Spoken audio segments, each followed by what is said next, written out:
बीडचं पालकमंत्रीपद मिळालं असतं तर आनंद झाला असता असं म्हणत पंकजा मुंडेंनी पुन्हा एकदा बीडच्या पालकमंत्रीपदाबाबत इच्छा बोलून दाखवलेली आहे। जालना जिल्ह्यामध्ये मी बीडप्रमाणे चांगलं काम करेन असा विश्वास सुद्धा त्यांनी व्यक्त केला आहे। वाशिम जिल्ह्याचे पालकमंत्री हसन मुश्रीफांच्या हस्ते ध्वजारोहणाचा कार्यक्रम पार पडल्यानंतर ते तात्काळ कोल्हापूरकडे रवाना झाले। या दौऱ्यात कोणत्याही प्रशासकीय बैठकांचा समावेश नसल्याने पालकमंत्री पदावरील त्यांची नाराजी अद्याप कायम असल्याचं स्पष्ट झालंय। मी झेंडा टू झेंडा पालकमंत्री राहणार नाही असं वक्तव्य हसन मुश्रीफांनी केलंय। माजी मंत्री तानाजी सावंत जिल्हा नियोजन समितीच्या बैठकीला गैरहजर होते। परिवहन मंत्री प्रताप सरनाईक यांच्या अध्यक्षतेखाली ही बैठक पार पडली। दरम्यान बैठकीचं निमंत्रण देऊन देखील तानाजी सावंत गैरहजर राहिल्यामुळे पुन्हा नाराजीच्या चर्चा रंगू लागलेल्या आहेत। मात्र तानाजी सावंत नाराज नाहीत असं म्हणत प्रतापराव सरनाईकांनी सारवासारव केली। जरांगे पाटलांनी भेटण्याबाबत सकारात्मकता दाखवली तर त्यांची भेट नक्की घेणार असं वक्तव्य पंकजा मुंडेंनी केलं। जरांगेंच्या लढ्याला यश यावं अशी भावना सुद्धा त्यांनी व्यक्त केली।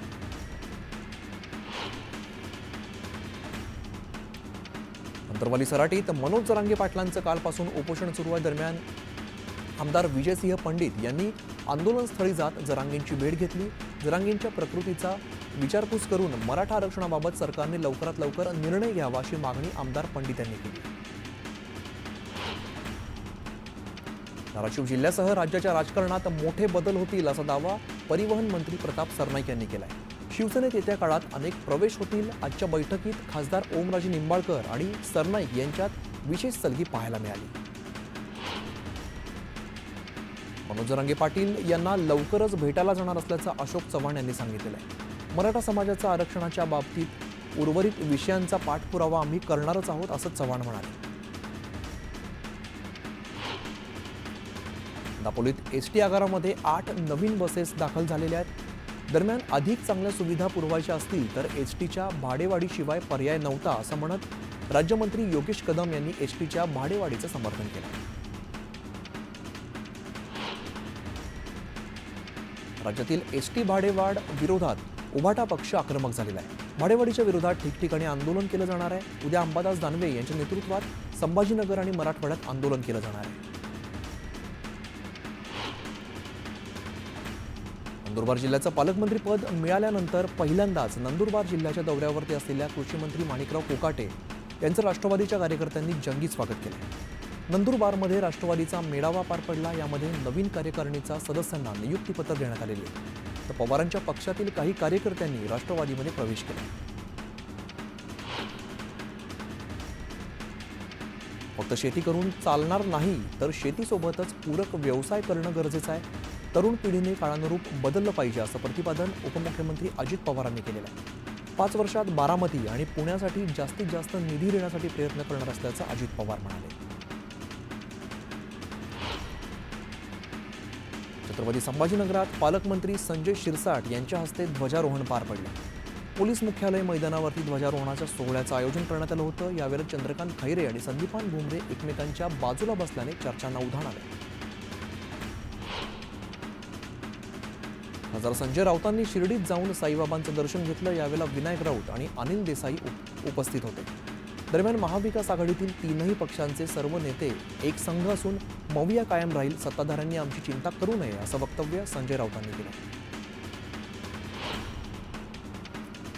मंत्री गुलाबराव पाटील यांनी उपमुख्यमंत्री एकनाथ शिंदेंबाबत मोठा खुलासा केलेला।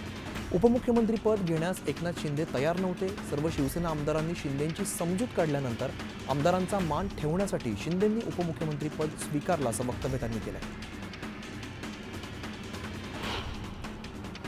सामाजिक कार्यकर्त्या अंजली दमानिया यांनी बीडचे जिल्हा शल्यचिकित्सक डॉक्टर अशोक थोरात यांच्या संदर्भात एक्सवरती पोस्ट केली आहे।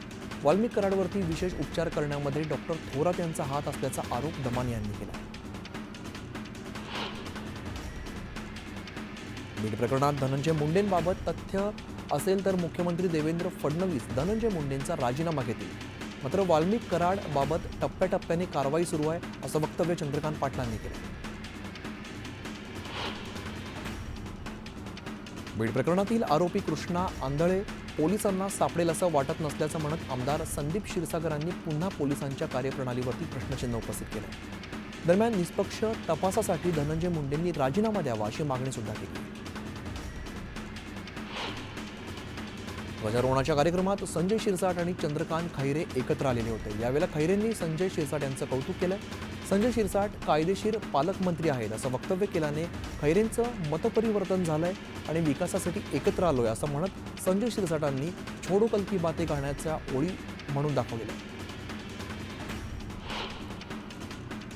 मंत्री गिरीश महाजनांनी संजय राऊतांवरती हल्लाबोल केलाय. राऊतांच्या बडबडीमुळे सगळे लोक सोडून गेले.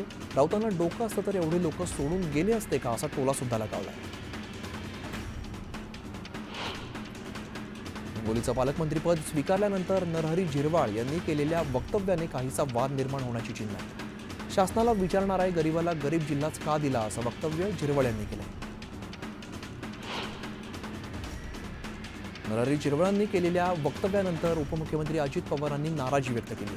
दर मंगळवारी आमची बैठक होते, त्या बैठकीत मी त्यांना वक्तव्याबाबत विचारेन, मात्र असं वक्तव्य करणं योग्य नाही असं वक्तव्य अजित पवारांनी केलेलं आहे. तर चर्चा करून गैरसमज झाला असल्यास दूर करू असंही ते म्हणाले.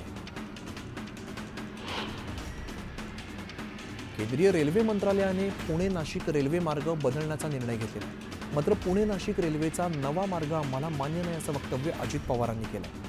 त्यामुळे नाशिक रेल्वे मंजूर असलेल्याच जुन्या मार्गाने व्हावी अशी फडणवीसांसह दिल्लीमध्ये भेट घेणार असं आश्वासन अजित पवारांनी दिलं.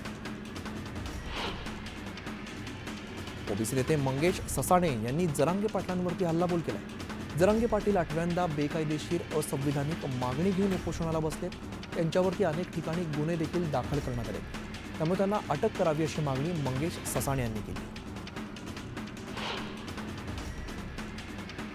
केंद्रीय मंत्री ज्योतिरादित्य सिंधिया यांनी श्री विठ्ठल रुक्मिणी मातेचं सपत्नीक दर्शन घेतलं. यावेळेला मंदिर संस्थांच्या वतीने शाल, श्रीफळ आणि विठ्ठल रुक्मिणी मातेची मूर्ती देऊन त्यांचा सत्कार केला. पाटण इथल्या विविध शासकीय कार्यालयांचं नामांतरण पालकमंत्री शंभूराज देसाई यांच्या हस्ते करण्यात आलं. पाटण पंचायत समिती आणि उपजिल्हा रुग्णालयाला लोकनेते बाळासाहेब देसाई यांचं नाव देण्यात आलंय. तर औद्योगिक प्रशिक्षण संस्थेचे वात्सल्यादेवी देसाई असं नामांतर करण्यात आलंय. जळगाव जिल्हा पोलीस दलातील 63 दुचाकी वाहनांचं आणि अग्निशमन दलाच्या 6 मिनी फायर व्हॅनचं पालकमंत्री गुलाबराव पाटील यांच्या हस्ते लोकार्पण करण्यात आलेलं आहे. नागरिकांना तातडीने मदत मिळण्यासाठी या वाहनांचा उपयोग होणार असल्याचं मत यावेळेला मंत्री गुलाबराव पाटलांनी व्यक्त केलं आहे.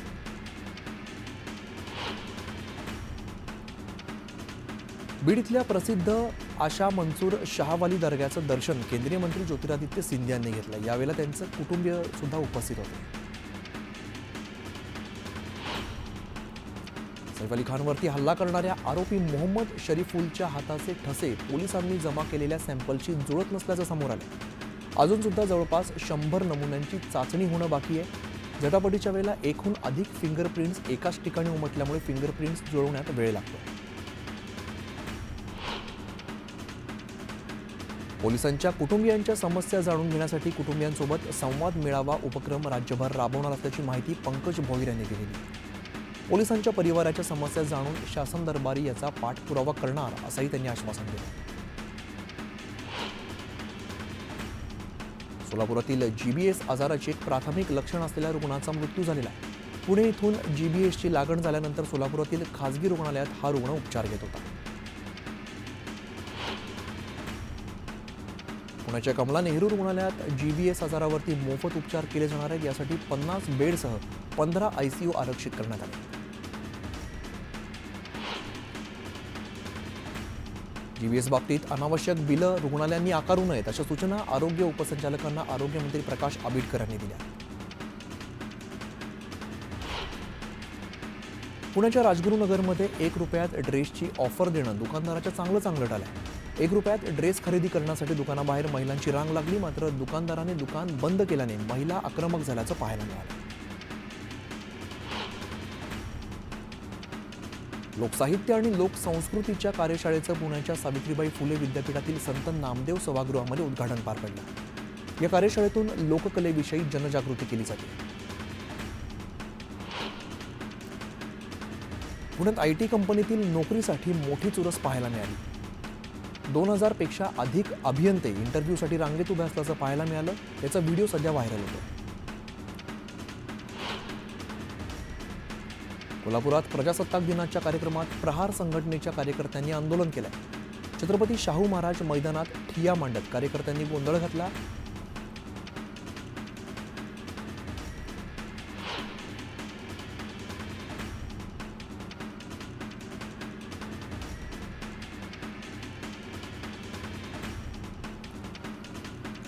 कोल्हापूरमध्ये श्री ज्योतिबा देवाचं दर्शन भाविकांसाठी पुन्हा सुरू करण्यात आलेलं आहे. श्री ज्योतिबाच्या मूर्तीवरती रासायनिक संवर्धनाची प्रक्रिया पूर्ण झाल्याने दर्शन सुरू करण्यात आलं.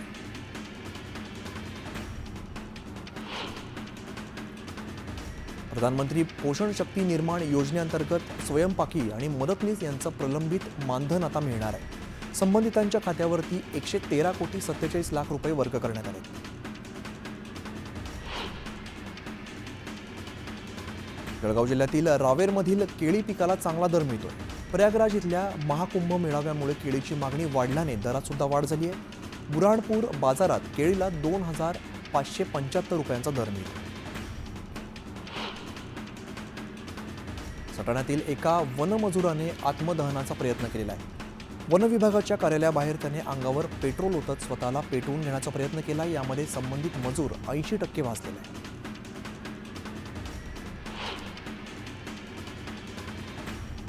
बीड शहरातील छत्रपती शिवाजी महाराज क्रीडा संकुलाची दुरावस्था झाली आहे. क्रीडा संकुलाची दुरुस्ती करण्याची मागणी करत सामाजिक कार्यकर्त्यांनी आंदोलन केलेलं आहे. तसंच क्रीडा संकुलावरती कुठलाही राजकीय कार्यक्रम घेऊ नये अशी मागणी सुद्धा केली आहे. चंद्रपुरात सुरू असलेल्या जिल्हा मध्यवर्ती सहकारी बँक पदभरती विरोधातील आंदोलनस्थळी पालकमंत्री अशोक उईके यांनी भेट दिली आहे.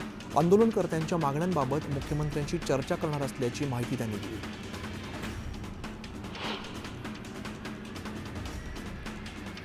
सावंतवाडी रेल्वे स्थानकावरती फलाट क्रमांक 4 उभारण्यासाठी तसंच टर्मिनलचं काम पूर्ण करून हक्काच्या गाड्यांना थांबा मिळण्यासाठी कोकण रेल्वे प्रवासी संघटनेच्या वतीने सावंतवाडी स्थानकात आंदोलन करण्यात आलेलं आहे. यामध्ये प्रवासी संघटनेच्या असंख्य कार्यकर्त्यांनी सहभाग घेत प्रशासनाला जाब विचारला. अवैध दारू विक्री बंद करण्याच्या मागणीसाठी परभणी जिल्ह्यातील पिंपळगाव गायके या गावातील महिलांनी जिल्हाधिकारी कार्यालयासमोर आत्मदहनाचा प्रयत्न केला. पोलीस प्रशासनाने वेळीच हस्तक्षेप केल्यामुळे मोठा अनर्थ टळला. पुणे ज्येष्ठ समाजसेवक बाबा आढाव यांचं आंदोलन सुरू आहे. मंडई चौकातील लोकमान्य टिळक यांच्या पुतळ्यासमोर हातामध्ये संविधानाची प्रत घेऊन आंदोलन करण्यात आले. सरकारकडून राज्यघटनेची अंमलबजावणी होत नसल्याचा दावा करण्यात आला.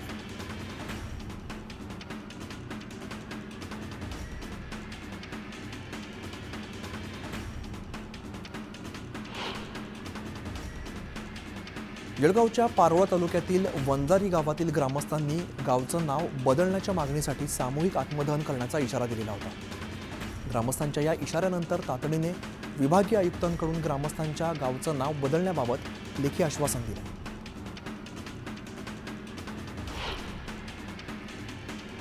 सिंधुदुर्ग जिल्हाधिकारी कार्यालयाबाहेर नागरिकांनी निदर्शन आंदोलन केलेलं आहे. पालकमंत्री नितेश राणेंची भेट घेत मागण्या पूर्ण करू असं आश्वासन दिल्यानंतर आंदोलनकर्त्यांनी आंदोलन स्थगित केलं.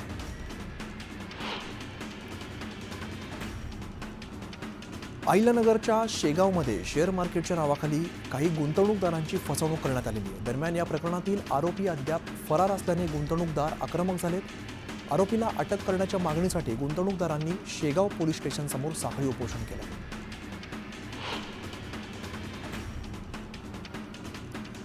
जुन्नर तालुक्यातील साहसी पर्यटनाला चालना मिळावी या उद्देशाने सह्यागिरी ॲडव्हेंचर ग्रुप आणि रेस्क्यू टीमच्या वतीने जुन्नर तालुक्यातील नाणेघाटामध्ये व्हॅली क्रॉसिंगचं आयोजन करण्यात आलं होतं. यावेळेला नाणेघाटात सुमारे 350 फूट लांबीचा तिरंगा फडकवण्यात आला. प्रसिद्ध गायिका चंद्रकला दासरी यांचं थांब थांब कासारा हे गाणं सध्या सोशल मीडियावरती प्रचंड व्हायरल होत आहे. या गाण्यावरती मोठ्या प्रमाणात रील्स बनत आहेत.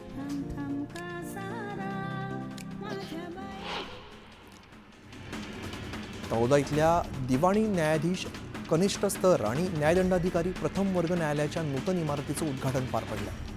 मुंबई उच्च न्यायालयाचे न्यायाधीश किशोर संत यांच्या उपस्थितीत हा सोहळा पार पडला.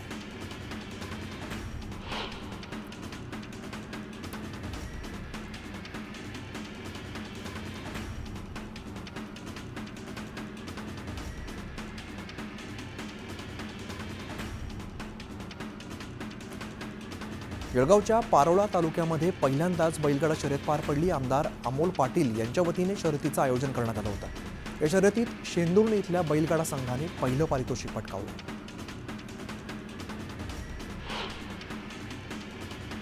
सार्वजनिक बांधकाम विभागाच्या उपवन आणि उद्यान शाखेमार्फत नागपुरातील विधान भवन परिसरात 50व्या सुवर्ण महोत्सवी पुष्प प्रदर्शनाचा आजपासून सुरुवात झालेली. या प्रदर्शनात 45 स्पर्धकांच्या एकूण 6 विभागामधील उपविभागांतर्गत 800 प्रवेशिका दाखल झाल्या. अहिल्यानगरमध्ये ग्रंथोत्सवाचं उद्घाटन पार पडलं. डिजिटल युगामध्ये वाचन संस्कृती कायम टिकवून ठेवण्यासाठी ग्रंथालय ऑन व्हील हा उपक्रम राबवण्यात यावा अशा सूचना जिल्हाधिकाऱ्यांनी दिल्या.